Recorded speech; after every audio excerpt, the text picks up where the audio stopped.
Okay, so we're going to talk about the breakout from the Battle of Cassel that took place on the 30th of May. And the scene that would have greeted the men would have been a pall of burning diesel and oil from Dunkirk visible on the horizon.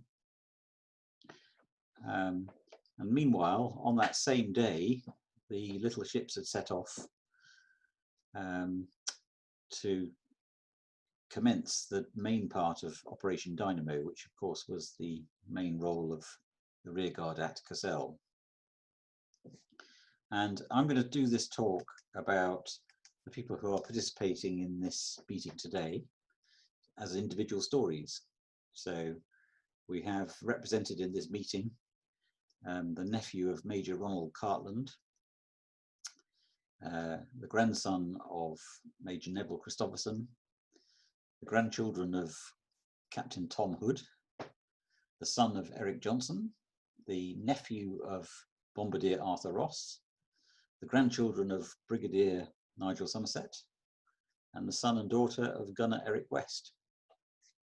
Now, very few of the summer force escaped from Cassel, and in fact, I think there's only records that we can find of 4 escapees.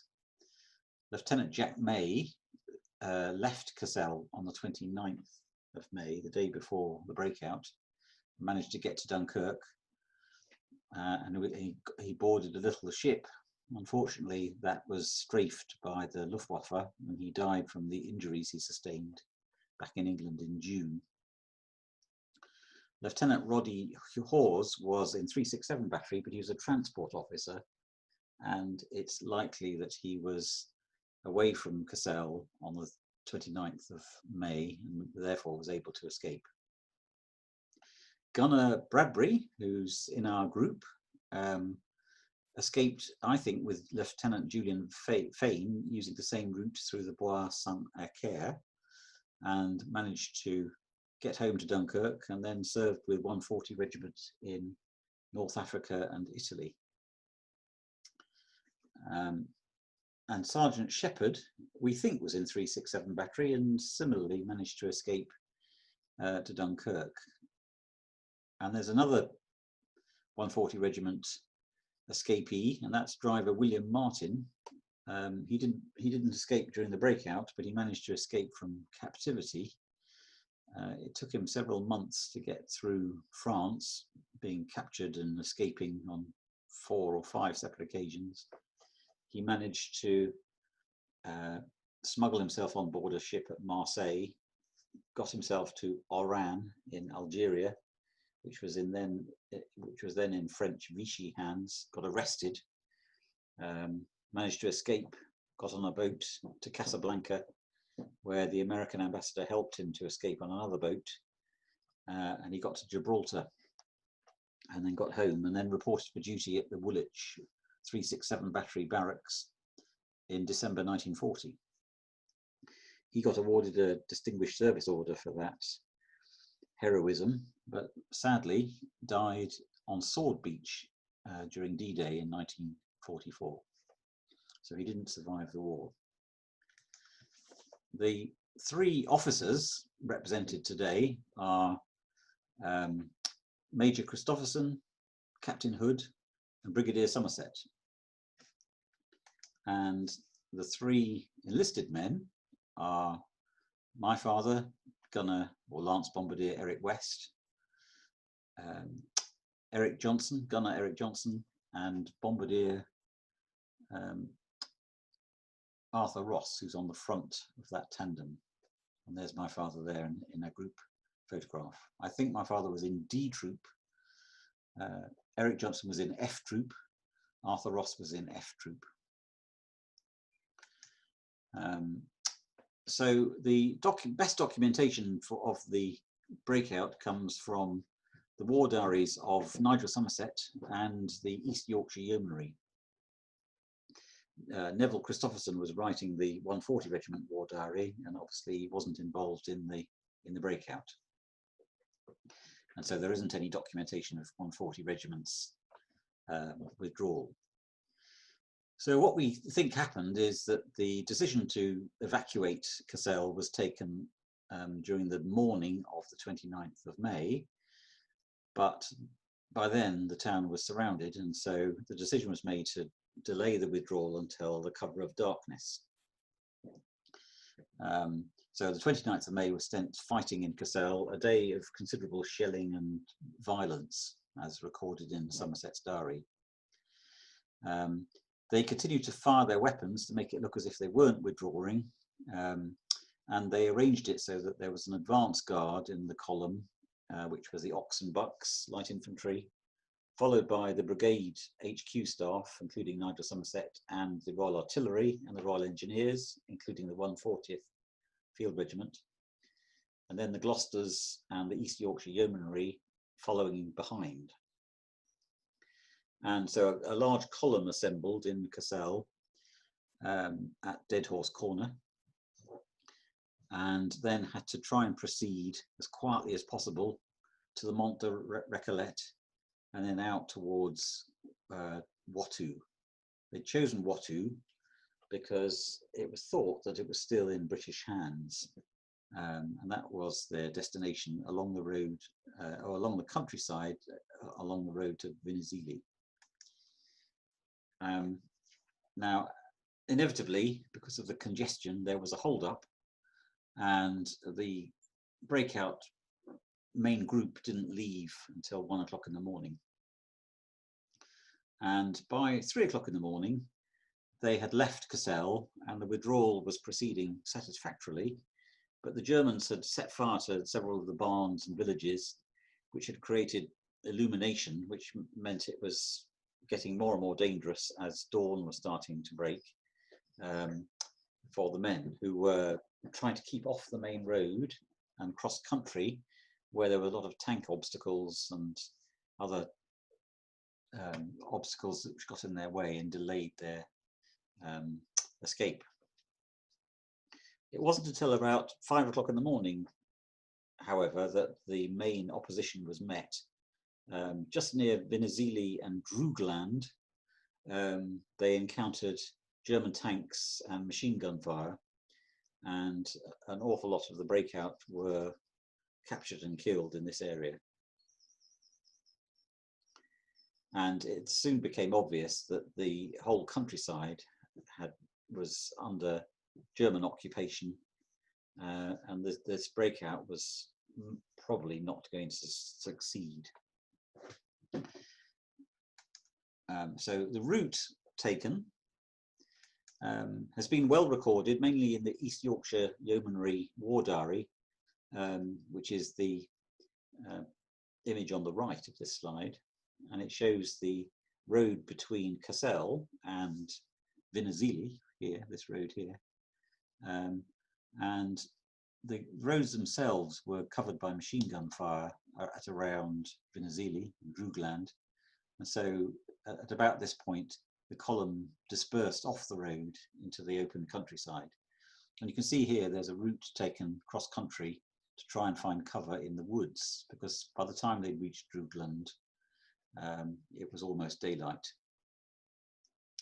And so I've put on this 1940 military map the main, if you like, pinch points. This blue line is just after the Mont de Recollet, which corresponds to this road junction here.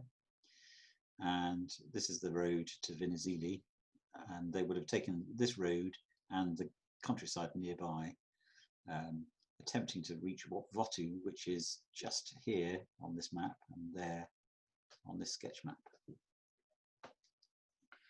These dotted lines show approximate routes taken cross-country across the Franco-Belgian border, which is this line here. And there's the border town of Watteau, which was their objective. And these pictures show what it would have looked like. Of course, it was early morning, so there wasn't as much light as there was in these pictures. But this is a good image of Cassel here, the mound of Cassel, and the Mont de Recollet here, showing the high ground. You can see the obvious strategic advantage of holding these two pieces of ground. And so this would be looking back as they were approaching Vinizili. And you can see it's open country. I don't think it's changed very much in the last 80 years, and so there isn't much cover, although at the roadsides there's quite a lot of ditches where men could cower and hide. And this is an image approaching Vinizili, showing a roadside ditch. And this is the town of Vinizili itself, with the church spire, which could be seen from the Mont de Recollet. This is the sort of landscape, and there is a Commonwealth War Grave cemetery at that church. Quite a few of these men are breakout victims. Quite a few of them are unknown soldiers, sort of showing the chaos of that day. There was some cover. The Bois Saint-Acaire was the main wooded area, and as they encountered opposition around Vinizili, a lot of the men diverted north and hid in these woods. So this wooded area is of quite significance in the breakout, in that many men hid here. Germans realized they were hiding in the woods and tried to encourage them to surrender by using loud hailers. Some men surrendered, but a lot of men fired back, and then the Germans mortared and shelled the woods and forced the men either deeper into the woods or to surrender. And there were a lot of injuries and deaths related to that incident. A large number of the men were captured in this area. Some, however, made it across the border. This bridge here at Watu is actually marks the Franco-Belgian border. And at the time, there were barbed wire obstacles all the way along the border, which meant that when the men going cross country encountered the barbed wire, they had trouble getting across into Belgium. And when they found Watu, it wasn't under British occupation as they expected. It had been heavily damaged by air raids the 2 previous nights by the Germans. Some escaping columns had been fired on and was now in German hands. Now, if we just talk about the individuals and their breakout. So Major Christopherson, as I say, wasn't in the main breakout column because he'd been injured the previous day, the 29th, by mortar fire, which had caused a skull fracture and concussion. So a volunteer put him in a staff car and tried to drive him to Dunkirk on the 29th. But they didn't get very far before they were captured by Germans, and Christopherson was taken to the German field hospital at St. Omer, where he spent about 2 weeks in German medical care before being transferred to a field hospital in Einheim, which is a town that 140 Regiment ironically had withdrawn to on their way back from the Dar line.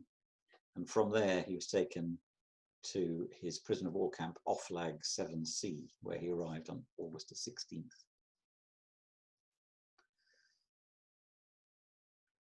And here's Major Christopherson's off Lag 7C capture card.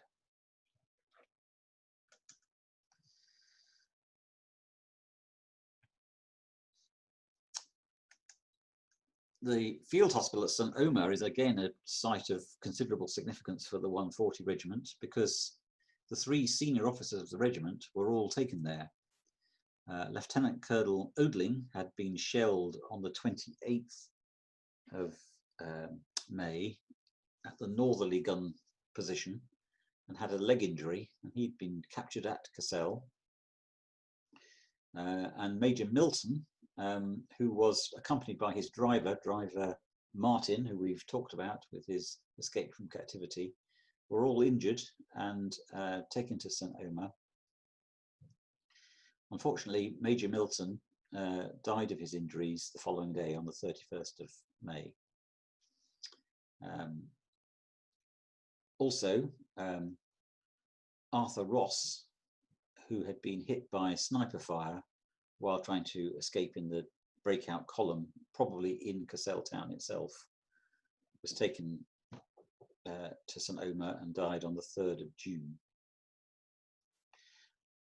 In addition, Sergeant Foggo, Bombardier Norman, Gunner O'Kelly, Gunner Murphy and Gunner Pettit all died in that field hospital and are buried in the Commonwealth War Grave at St Omer, which is here. And on a satellite image, there is the Commonwealth War Grave, and this is the site of the field hospital, which is now a French penitentiary prison complex. So there's nothing left of the old buildings that were the field hospital, which are here. We've got good documentation about Captain Hood's capture, because he wrote a diary in captivity, which he brought back with him. And he describes having spiked, meaning destroyed, all his equipment, and then leaving Cassel.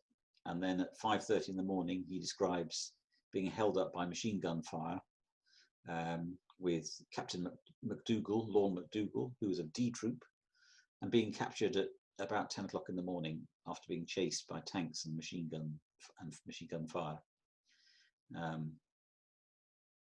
He was also captured with Lieutenant Rowland and Lieutenant Blossombud at Vinizili.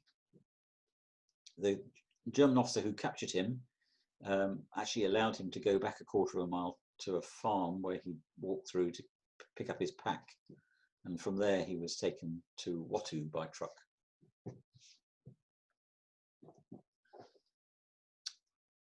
And here's Captain Hood's capture card, also from Stalag 7C.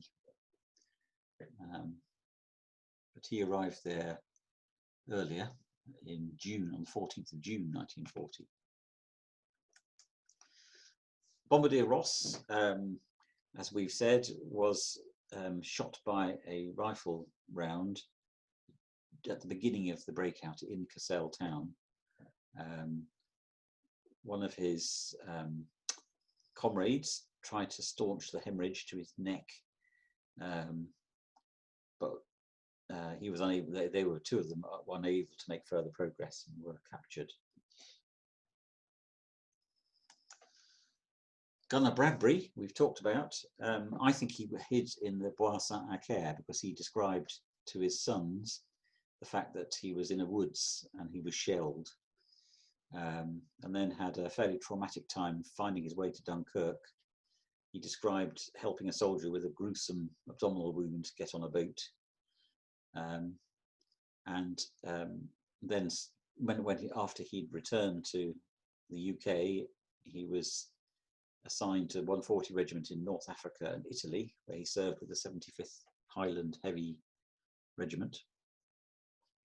And in 1945, he returned to Dursley, which is where the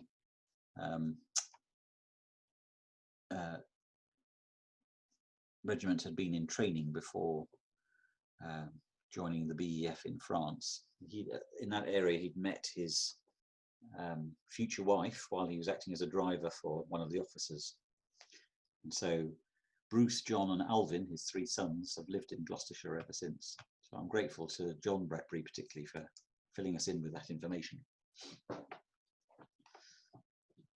Gunner Eric Johnson, we don't know much about his capture other than on his capture card it's recorded that he was captured at Wattu on the 30th of May. But we don't know where in Wattu and whether or not perhaps he was in the Cartland ambush. We do know that after capture he was taken eastwards to Stalag 6B near Maastricht on the German-Dutch border, which is also where my father was taken. My father, Lance Bombardier Eric West, has put his capture date as the 31st of May 1940, which is the day later. We don't have any information at all about the circumstances of his capture, although there is a family story that he had dropped a grenade inside a tank, and so as an artilleryman, the only time he potentially would have done that would have been during the breakout. It does say on his liberation questionnaire that he was captured alongside Sergeant Major Goddard, who we know was a sergeant in D Troop of 367 Battery.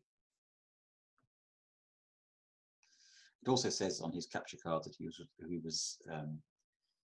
was captured in Wattu.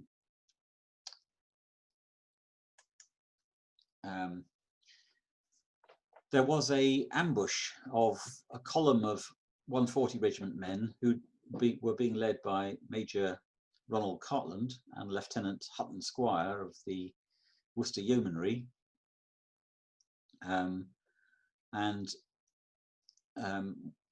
It's an ambush of quite great significance because it's the site where the largest number of 140 Regiment men were killed in one place. At least 6 soldiers of the regiment, including Second Lieutenant Graham Cook, Lance Bombardier James Hardy, Gunner Nichols, Gunner Van Grossi, Gunner Thorpe and Gunner Duffield were all killed in this ambush. And the descriptions we've had of the ambush are that the column was sighted. Major Cartland stood from the ditch and was pinned down by enemy fire and killed, as was Lieutenant Hutton Squire.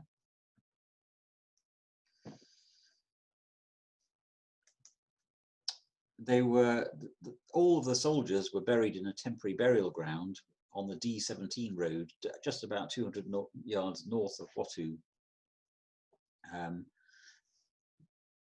Lieutenant Hutton Squire was reinterred to Proven Graveyard, which is about 4 miles north, whereas Cartland and all the 140 Regiment men were taken or reinterred at Hotton in the Luxembourg region of Belgium in 1948. And this map shows where we think the event took place. So we've got here the East Yorkshire Yeomanry sketch map. So we think that Cartland's column was this line here and were intercepted on the main road just after the Franco-Belgian border. And the temporary burial ground is here in Wattu. This is a satellite image. It's a field that was bought by the mayor of Wattu in order to act as a burial ground for the civilian and military casualties of the air raids that had taken place 2 or 3 days earlier, and in which they also buried the artillery men from that ambush. And it's been left, as you can see, kind of undisturbed in the 80 years since that event. So it's completely overgrown. All the bodies have since been reinterred at different burial grounds. And here is Major Cartland Ronald Cartland on the right of this image, and there's his grave at Hotton. His younger brother, Tony Cartland, had been killed during the Dunkirk withdrawal just to the north, about 4 miles to the north, and he is buried at Proven graveyard along with Hutton Squire. So both brothers were killed within two days of each other.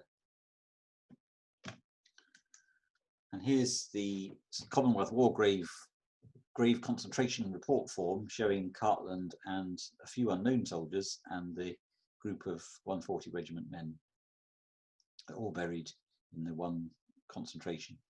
And here's the Flemish documentation of Major Cartland's burial in the temporary burial ground. Here's the Commonwealth War grave at Hotton, which I was able to visit in December last year. And Major Cartland's grave is here. And these other graves are of the 140 Regiment men. This is Van Grossi. You can see he has the Star of David on his grave. Now, since we learnt about this episode, we've had more recent input from one of our local historians in Wattu, who tells us that although the men were temporarily buried here in this burial ground, just north of Wattu, he now thinks they had made better progress in the column they had managed to cross Wattu, cross country, along this track. And in fact, Cartland was shot here, and the column of men was shot here. So they had actually managed to achieve a couple of miles to the east of Wattu before they had been intercepted. Now, we don't know how that new information has come about. That's something that we're going to investigate next year. Most of the breakout troops, once they'd been captured, were assembled in Wattu town square, in this town square, and surrounded by German troops with machine gun posts.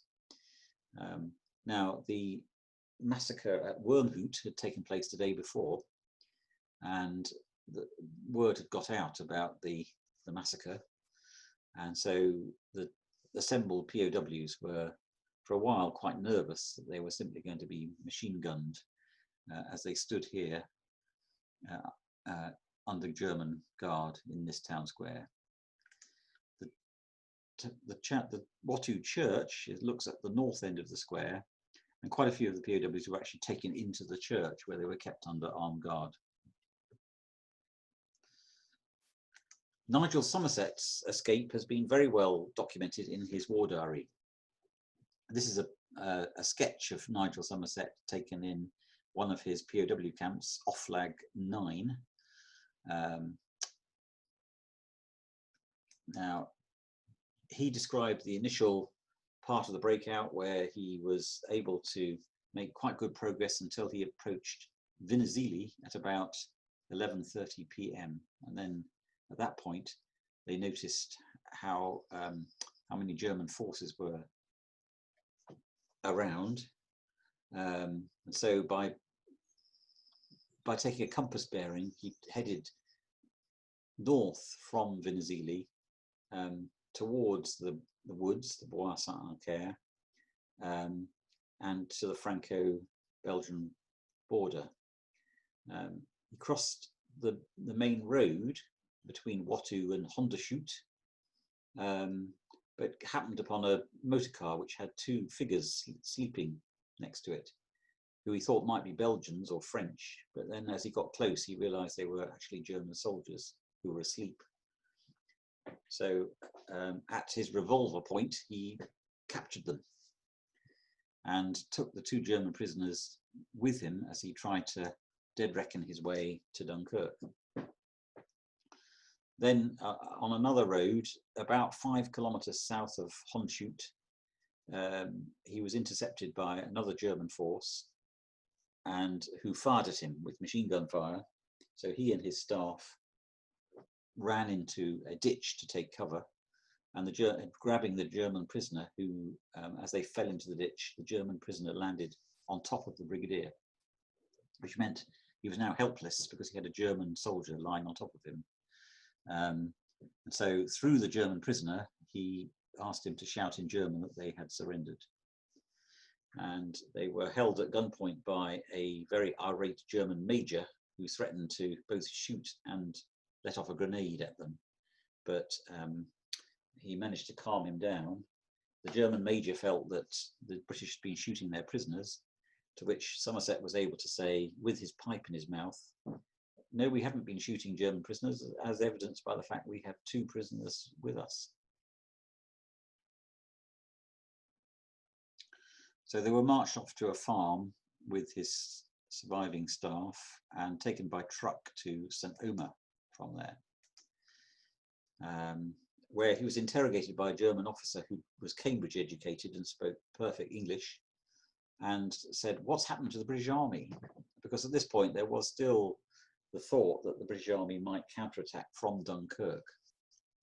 But obviously no counterattack had been planned.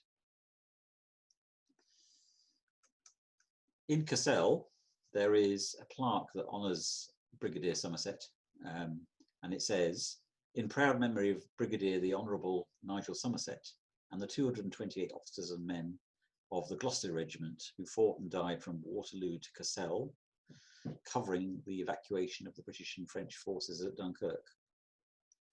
Now, obviously that plaque doesn't mention the contribution of 140 Regiment and all the other regiments who were involved. But this talk is really a tribute to all of them. Thank you.